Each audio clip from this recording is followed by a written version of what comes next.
Hello, আমি দিশা। আজকের ভিডিওটা শুরু করছি আমার কাজে যাওয়ার পথে। সেখানে গিয়ে দেখলাম পুচকে পুচকে বাচ্চাগুলো সরস্বতী পুজোর উপলক্ষে খুব সুন্দর সরস্বতী মায়ের সুন্দর ছবি এঁকেছে। সাথে তারপরে হিস্ট্রির টিএমএ ক্লাসও করে নিল। আর আমি বেরিয়ে পড়লাম ওদের ক্লাস শেষ করে। আর প্রান্তিকা বাস স্ট্যান্ডে এসে দেখলাম সেরকম বাস খুব একটা চলছে না। তাই একটা অটো বুক করেই আমি চলে গেলাম আমার গন্তব্যে, ভারত সেবাশ্রম।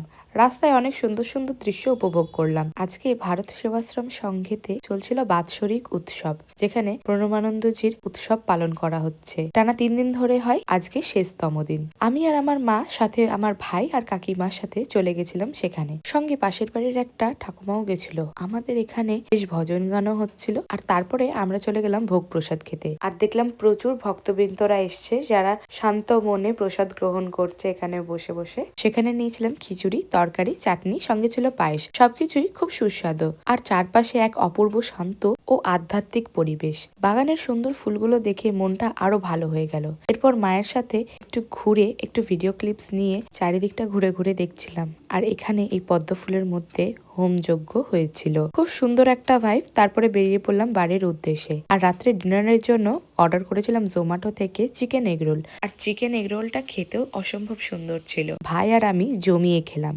এইভাবেই আজকের দিনটা শেষ করছি। আবার দেখা হবে পরের ভিডিওতে। ততক্ষণ টাটা।